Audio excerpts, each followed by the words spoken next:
प्रणव मिश्रा। आप सोचिए, एक ऐसा पत्थर जो कि धरती के 200 किलोमीटर की गहराई में पाया जाता हो, करोड़ों साल तक प्रेशर और गर्मी से वो पैदा हुआ हो, उसको पाने के लिए लोग समुद्र पार करके चले गए और साथ ही उस एक पत्थर के लिए ना जाने कितने युद्ध लड़े गए। आज हम उस पत्थर को हीरे के नाम से जानते हैं, यानी कि डायमंड।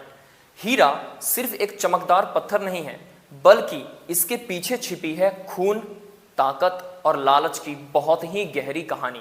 आइए आज हम इस वीडियो में जानते हैं।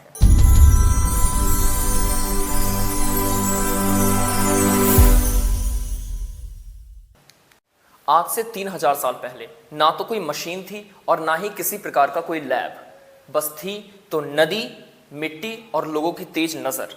मैंने ऐसा इसलिए कहा क्योंकि आंध्र प्रदेश और तेलंगाना के क्षेत्र में हमारी कृष्णा नदी के किनारे लोग सोना, पत्थर और मिट्टी को छान रहे थे। उसी वक्त लोगों को एक बहुत ही असाधारण चमकता हुआ पत्थर नजर आया। लोगों ने जब उसे लोहे से काटा तो वो लोहे से भी नहीं कटा और ना ही आग उसे पिघला पाया। लोग शॉक्ड थे पूरी तरह कि आखिर ये है क्या।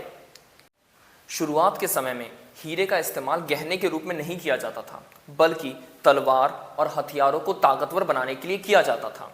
राजाओं के शौर्य के प्रतीक के रूप में भी हीरे का इस्तेमाल होता था, तो कई बार ताबीजों के रूप में भी हीरे का इस्तेमाल होता था। भारत उस समय हजारों साल तक पूरी दुनिया में हीरे का नंबर 1 सप्लायर रहा। भारत से होते हुए सिल्क रूट के माध्यम से पर्शिया, रोम, ग्रीस और यूरोप के अन्य देशों तक हीरे पहुंचे। आज से 500 साल पहले गोलकोंडा, जो कि आज तेलंगाना में है, उसे डायमंड कैपिटल कहा जाता था, क्योंकि वहीं से कोहिनूर और साथ में होप डायमंड जैसे अनमोल हीरे निकले।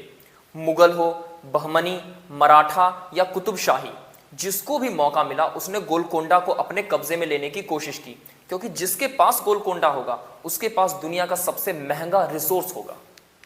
20वीं शताब्दी में अफ्रीका में भी हीरे की खोज हो गई और उसके साथ ही अफ्रीका में भी खून बहना शुरू हो गया।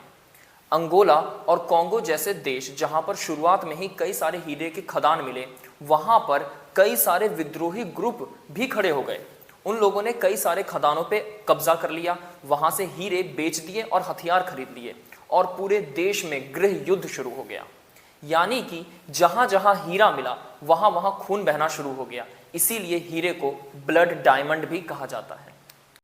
पूरी दुनिया में सबसे ज्यादा रफ डायमंड आज के समय में अफ्रीका में पाया जाता है, लेकिन उसी डायमंड की कटिंग और पॉलिशिंग में इंडिया नंबर 1 है।